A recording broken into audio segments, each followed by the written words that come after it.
Bonsoir à tous, merci d'être avec nous. Voici votre journal, à commencer par les titres. En Guinée, un groupe de soldats mutins des forces spéciales a annoncé aujourd'hui la dissolution de la Constitution et du gouvernement, l'éviction du pouvoir du président Alpha Condé, la fermeture des frontières. Les putschistes ont également instauré un couvre-feu dans tout le pays. La situation reste confuse. Ils sont tombés les armes à la main. Les éléphants de Côte d'Ivoire ont été battus par la Tunisie en finale de l'Afrobasket ce dimanche. Score 78-75. L'équipe de Tunisie conserve son titre de champion d'Afrique. La sélection ivoirienne se contente de la médaille d'argent comme en 2009. Et puis dans notre dossier ce jour, nous parlons de lois traditionnelles qui piétinent les droits humains. Des vies sont détruites au nom de la tradition. Des cas de figure seront présentés dans cette édition en Côte d'Ivoire et au Burkina Faso. Mais tout d'abord, en Guinée, les forces spéciales affirment tenir la capitale Conakry. Elles revendiquent l'arrestation du président Alpha Condé. Tôt dans la matinée, ce dimanche, des tirs nourris ont retenti dans la presqu'île de Kaloum, aux abords du palais présidentiel. La situation reste confuse. Le colonel Mamadi Doumbouya, commandant des forces spéciales de l'armée guinéenne, qui aurait mené l'insurrection, a livré un message à la radio-télévision nationale, la RTG. Il a annoncé la dissolution des institutions avant de promettre un dialogue inclusif pour écrire une nouvelle constitution. Les putschistes ont également instauré un couvre-feu dans tout le pays. On se rend à plus de 4000 km de la Guinée maintenant, au Rwanda, où s'est disputé l'Afrobasket 2021. Les éléphants de Côte d'Ivoire sont tombés en finale face à la Tunisie, 75-78. Suivant. Double détentrice du titre 1981-1985, la Côte d'Ivoire doit encore patienter avant de décrocher une troisième étoile continentale. Les éléphants basketteurs se sont inclinés en finale de l'Afrobasket face à la Tunisie, championne d'Afrique en titre. Les nombreuses pertes de balles ivoiriennes et un Michael Roll très adroit permettent à la Tunisie de mener 47-34 à la mi-temps. Après la pause, les éléphants se réveillent et remportent le troisième quart-temps 25-18. En fin de quatrième quart-temps, la Côte d'Ivoire revient à 3 longueurs de la Tunisie grâce à un exceptionnel panier à 3 points de Souleymane Diabaté. Meilleur marqueur côté ivoirien avec 20 points, 3 rebonds. La vaillante sélection ivoirienne, après un beau parcours, s'incline finalement 75-78 et doit se contenter de la médaille d'argent comme en 2009. La génération Salah Mejri, 22 points, 6 rebonds, remporte le troisième Afrobasket masculin de l'histoire de la Tunisie, après ceux de 2011 et 2017. Belle performance des éléphants de Côte d'Ivoire dans cette compétition.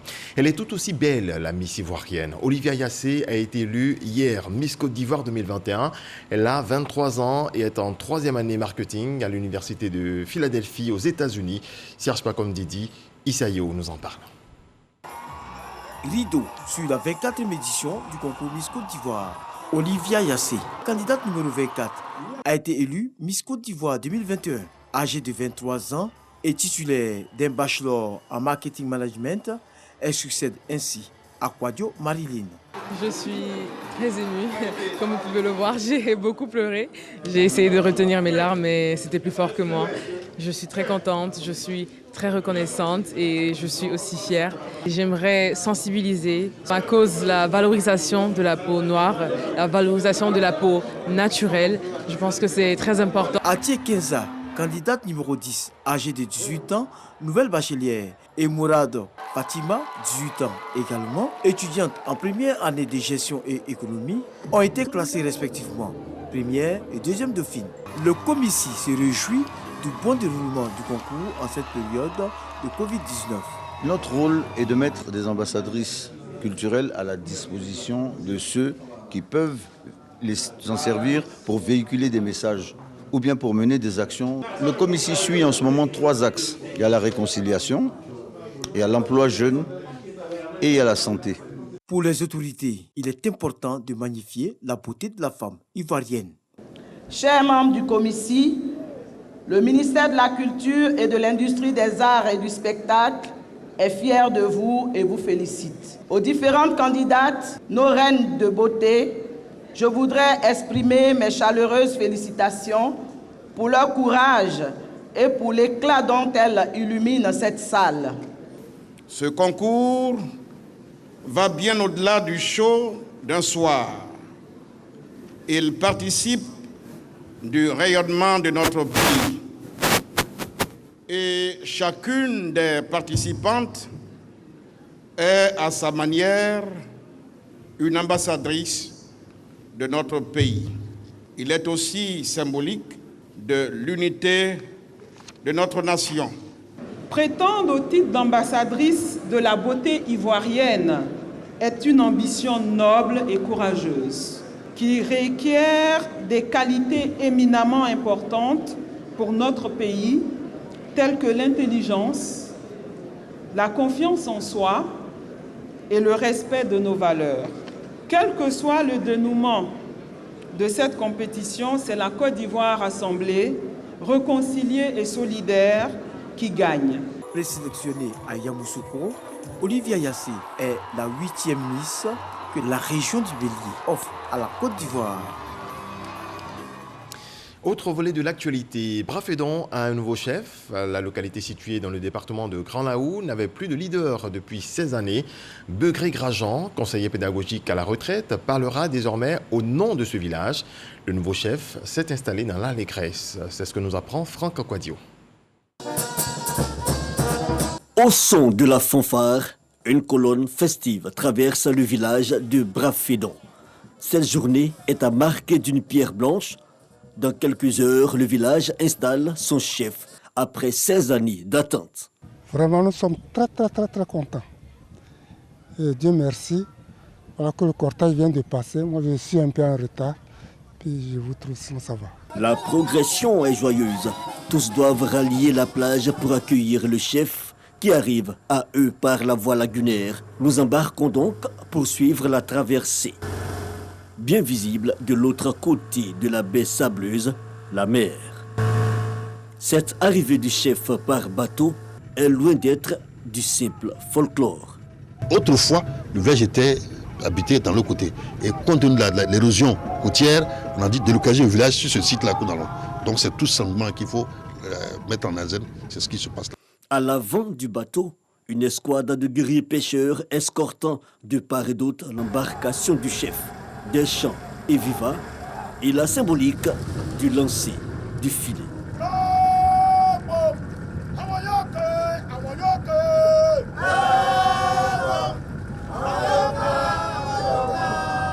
Le chef Begré Grajean met enfin pied à terre, accueille des circonstances par les guerriers et le chef de terre.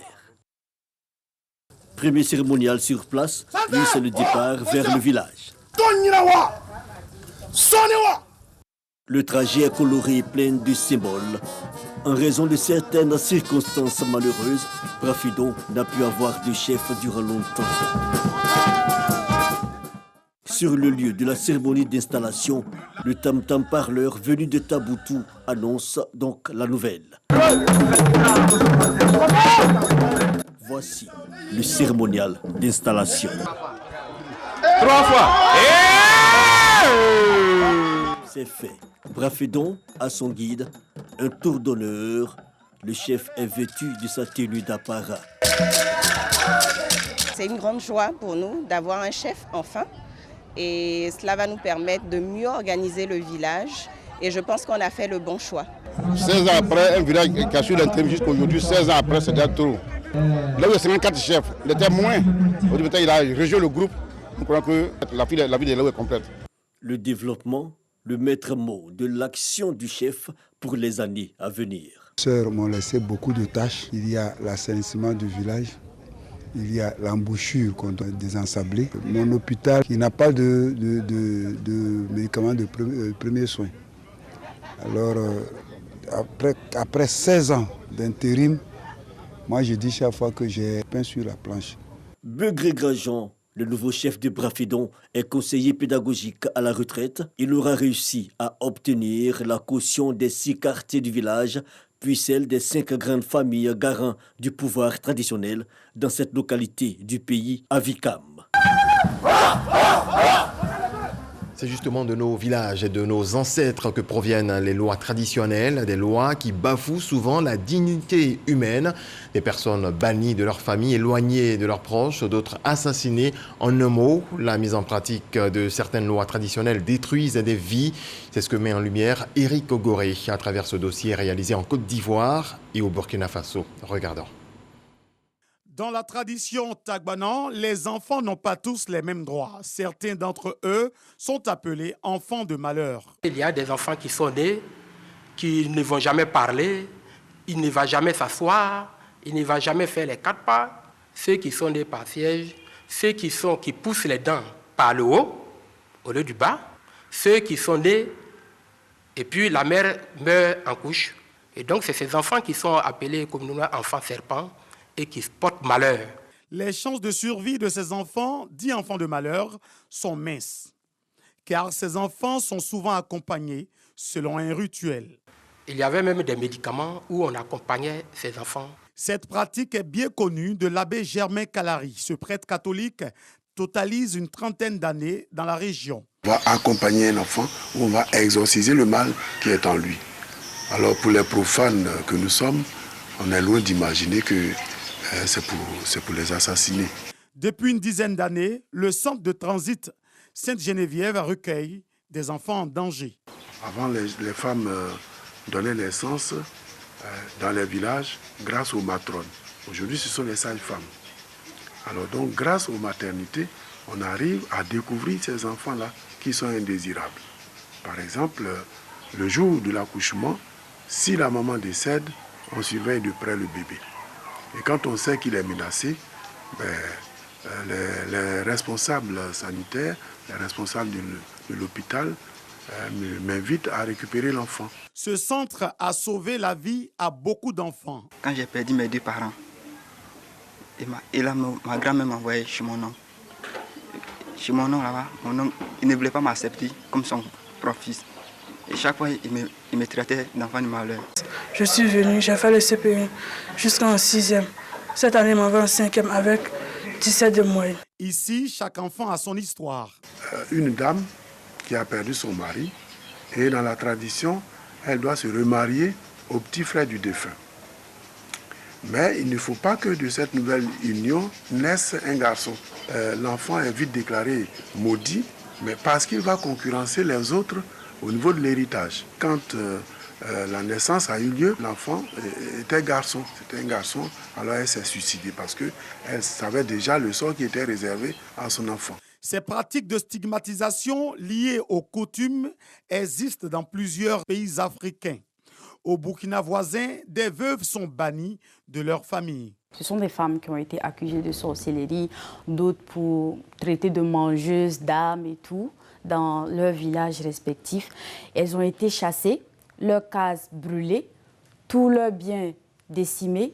Voilà, elles se sont retrouvées dans la rue et elles ont été accueillies par le centre d'Elwandé. Il n'y a pas d'accusation, c'est une réalité. Voilà. Parce que nous sommes des Noirs, on n'est pas des Blancs. Nous avons traditionnellement notre constitution. Que tu ailles toucher, dire que tu n'es pas sorcière, ou bien que tu boives et que tu manges, dire que tu n'es pas sorcière. Si tu n'es pas sorcière et puis tu as touché, tu as juré, il n'y a pas de problème. Tout ce qui se parle existe. Le mystique existe. Ça, c'est un crime. Vous ne pouvez pas vous appuyer sur votre croyance pour porter préjudice aux droits des autres. Donc, si on pense qu'il y a des gens qui ont été capables de manger d'autres, alors qu'on n'a aucune preuve, tout ce que l'on fait, ce sont des allégations. Et malheureusement, dans nos traditions, les allégations sont des preuves. Et ça, c'est, je dirais, une des limites de nos traditions. Chez les Mossi, par exemple, il est reconnu que la mère d'un chef ne peut jamais être accusée de sorcellerie. C'est ici qu'on les retrouve, derrière cette clôture, où elles ont trouvé refuge. Interdiction formelle d'avoir accès au lieu, raison évoquée par les autorités burkinabées. La préservation de leur dignité. Les traditions africaines et les droits de l'homme ne font pas bon ménage. Des comportements proscrits par les droits de l'homme résistent à cause de certaines lois traditionnelles qui, malheureusement, continue à faire des victimes. Des lois traditionnelles qui détruisent des vies. Un dossier de Éric Goré. À présent, les chiffres liés à la pandémie à coronavirus en Côte d'Ivoire.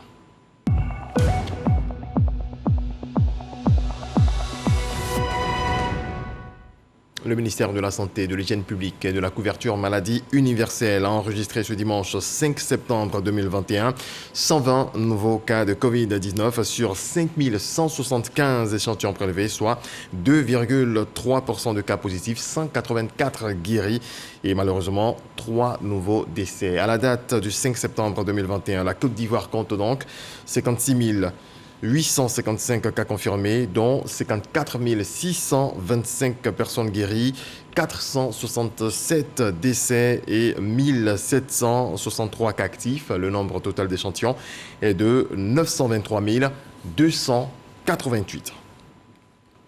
L'Organisation mondiale de la santé, OMS, remet des équipements médicaux d'une valeur de 300 millions de francs CFA à la Côte d'Ivoire, un appui destiné à renforcer la lutte contre le Covid-19. Salima Toudia. Environ 923 000 masques chirurgicaux, 7 unités de ventilateurs de soins, 125 téléphones Android et 2500 chaises destinées au comité de veille communautaire des 6 régions sanitaires prioritaires. Voilà le don de l'Organisation mondiale de la santé, de l'ambassade de l'Allemagne en Côte d'Ivoire au gouvernement dans le cadre de la riposte contre la Covid-19. Les faits et chiffres au niveau mondial et africain liés à la recrudescence et à la virulence de la pandémie depuis la fin de l'année 2020 et le début de 2021 et à ce jour nous invitent à plus de vigilance et d'engagement. Au moment où plusieurs pays de la sous-région enregistrent une résurgence de la maladie à Covid-19, avec l'apparition de variants plus virulents, notamment le variant Delta dans plusieurs pays de la sous-région, nous devons redoubler de vigilance en renforçant la surveillance à tous les niveaux. Et nous allons travailler non seulement dans l'appui à la réponse sanitaire contre la Covid-19 en cours, et particulièrement la réponse sur tous ces piliers, tout en conjuguant également nos efforts afin de contenir ces contingences. C'est ainsi que dans les prochains jours, avec vos services techniques, il est prévu une intensification du renforcement des capacités des acteurs de terrain dans le domaine de la prévention et le contrôle de l'infection, la prise en charge, la vaccination et la surveillance, y compris dans la communauté. Leur appui constant au système sanitaire est apprécié des autorités. Vous démontrez encore aujourd'hui, en permettant à mon département de bénéficier de ce canton lot de matériel technique qui va contribuer au renforcement de nos capacités dans la prévention et dans la riposte en termes de prise en charge de nos malades. Soyez-en infiniment remerciés. C'est important lot tellement nécessaire, surtout en ce moment où nous connaissons la 3e vague avec des contaminations records, où nous assistons au niveau de la population à un relâchement. Nous en avons besoin pour continuer la lutte. Depuis quelques semaines, la Côte d'Ivoire fait face à une 3e vague de contamination. Le ministre de la Santé invite à nouveau les Ivoiriens à se faire vacciner et surtout à respecter les mesures barrières afin de rompre la chaîne de contamination. Autre volet de l'actualité, les jeunes de Ferkessédougou se sont prononcés sur les difficultés qu'ils rencontrent dans le cadre de l'insertion professionnelle. C'est le ministère en charge de la jeunesse qui leur a donné l'occasion lors des États généraux de la jeunesse de la région du Kyologo. Un rendez-vous pour traiter la question de l'autonomisation des jeunes. Kader Sogodogo. Ferkessédougou, chef-lieu de la région du Kyologo, abrite les États généraux de la jeunesse de ce terroir. Un panel avec pour thème « Jeunesse et lutte contre la pauvreté dans le Kyologo » permet de planter le décor. Une des solutions, l'entrepreneuriat, des idées en guise de pistes sont présentées aux jeunes.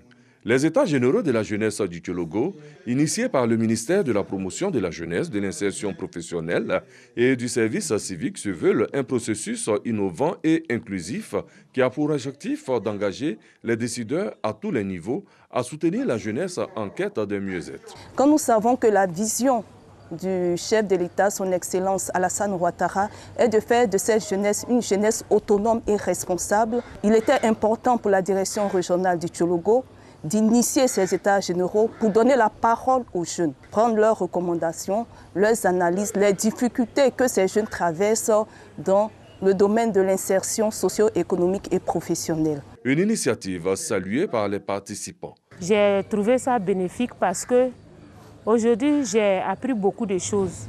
Afin qu'ici, on a les projets, on ne sait pas à qui s'adresser. Mais pendant cette journée, ils ont invité les structures qui sont venues nous montrer comment faire pour pouvoir mettre ces projets en valeur. On a un taux de chômage très élevé, on a des jeunes qui s'adonnent à plein de choses. Donc les états généraux de la jeunesse ont été l'occasion pour cette jeunesse de Thiologo de trouver des orientations, pour trouver des perspectives en termes d'insertion socio-professionnelle. Pour nous, ça a été un moment d'échange fructueux, un moment important pour notre jeunesse parce que ce qu'on constate, c'est que les jeunes ne sont pas très souvent au parfum de nos activités au niveau du conseil. Et ça a été une bonne tribune pour nous d'échanger avec les jeunes et d'être au même niveau d'information. Les États généraux de la jeunesse du Thiologo ont bénéficié du soutien du ministre d'État, ministre de la Défense, Téné Birahima Ouattara, par ailleurs président du conseil régional du Thiologo, représenté par le directeur général de cette structure décentralisée. La direction du contrôle financier du ministère du Budget et du portefeuille de l'État s'est dotée d'un code d'éthique et de déontologie à travers lequel elle s'engage à être une administration moderne et modèle. La présentation de ce code s'est déroulée aux 2 plateaux Cocody. Jean-Jacques Kwamiala. Voici le comité de veille du code d'éthique et de déontologie de la direction du contrôle financier du ministère du Budget et du portefeuille de l'État. Ce comité, installé ce jeudi, a pour mission, entre autres, faire respecter le code d'éthique et de déontologie dont l'objectif est de mieux orienter les agents de la direction du contrôle financier dans la satisfaction de leurs obligations et l'exécution de leurs responsabilités. C'est un outil qui vient uniformiser les engagements des services de contrôle financier. La promotion de la bonne gouvernance, la lutte contre la corruption, la lutte contre les prévarications de deniers publics, le présent code d'éthique se veut un gage d'engagement. La direction du contrôle financier, à travers ce code d'éthique et de déontologie, s'engage à être une administration modèle et moderne, prônant la mise en avant des valeurs d'éthique et de déontologie dans le contrôle de la régularité de la dépense et dans toutes ses actions quotidiennes. Plusieurs séances de vulgarisation sont prévues par le comité de veille pour permettre aux agents de s'approprier le contenu de ce code d'éthique et de déontologie de la direction du contrôle financier.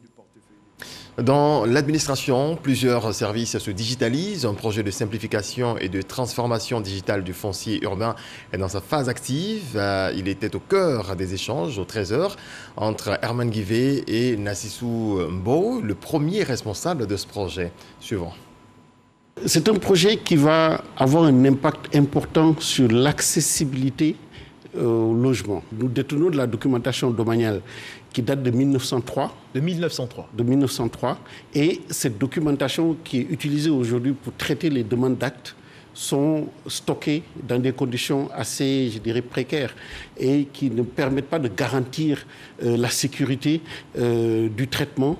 Et donc, l'idée, c'est de dématérialiser toute cette documentation, donc sécuriser cette documentation domaniale et cartographique et parvenir à bâtir une base de données géographique de gestion du foncier sécurisé. Ce projet va nous permettre d'aboutir à un traitement tout numérique. Donc d'éviter ou de réduire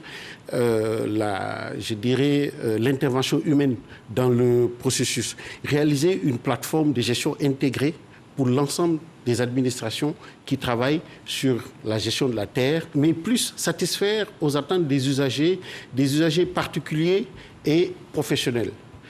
Ce système permettra, par exemple, aux Ivoiriens de la diaspora de pouvoir interagir directement avec l'administration foncière à travers des applications et des sites, des plateformes que nous mettrons à leur disposition. Le gouvernement, le Premier ministre, le ministre de la Construction ont mis à notre disposition un centre de production du système intégré de gestion du foncier urbain qui a en son sein des salles de formation, des salles de serveurs, des salles de réunion qui pourront héberger l'ensemble des acteurs qui auront à travailler dans la chaîne du foncier. Et comme tout le dimanche, le 7 sur 7, l'actualité internationale qui a dominé durant la semaine avec Moussa Konaté et Abou Sanogo.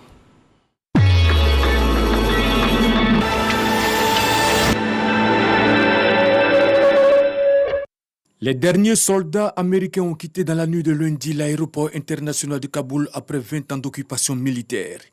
Ayant désormais le contrôle de l'aéroport de la capitale afghane, les talibans ont célébré ce retrait des troupes américaines par des coups de feu. Nous avons écrit l'histoire, c'est félicité Anas Akani, un responsable du mouvement fondamentaliste. Israël a enregistré mardi près de 11 000 cas de Covid-19. Un chiffre record jamais atteint dans le pays. Le ministère israélien de la Santé indique cependant un léger recul du nombre de cas graves à travers le pays. Israël fait face à la propagation du variant Delta, plus contagieux. Les autorités ont donc lancé une campagne pour l'administration d'une dose de rappel du vaccin. Le chef de l'État centrafricain Faustin Archange Touadéra a procédé mercredi à l'installation du comité d'organisation du dialogue national. La nouvelle entité est composée des représentants des pouvoirs publics, des partis politiques, des confessions religieuses, de la société civile ou encore des experts internationaux. Elle devra notamment proposer un chronogramme et un lieu pour le dialogue national qui doit permettre à tous d'exprimer les préoccupations. Les autorités ont revu jeudi à la hausse le bilan des victimes de la tempête Ida, précisant qu'elle a tué au moins 47 personnes dans de nombreux États dans la nuit de mercredi à jeudi matin. La tempête Ida a provoqué des pluies torrentielles et dévastatrices dans les régions de New York et de New Jersey et privé d'électricité plus d'1 million d'habitants. Un homme proche du groupe djihadiste État islamique a poignardé vendredi 6 personnes dans un supermarché d'Auckland en Nouvelle-Zélande. Il a été abattu par la police.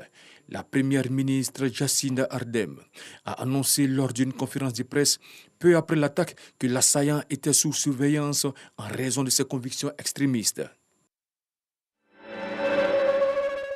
L'ancien ministre du redressement productif a déclaré sa candidature à l'élection présidentielle. Anor Montebourg l'a annoncé samedi après-midi à Clamecy, sa ville natale, devant environ 300 personnes. L'ex-socialiste devenu ces dernières années entrepreneur souhaite transcender le clivage droite-gauche et défend la France des sous-préfectures. Il est âgé de 58 ans. Des militaires issus des forces spéciales guinéennes ont annoncé avoir capturé le président Alpha Condé et dissoudre les institutions dans une vidéo diffusée sur la chaîne de télé nationale. Ce dimanche, des tirs nourris d'armes automatiques ont été entendus dans la capitale Conakry. La scène semblait être le théâtre d'une probable tentative de coup d'État menée par des militaires.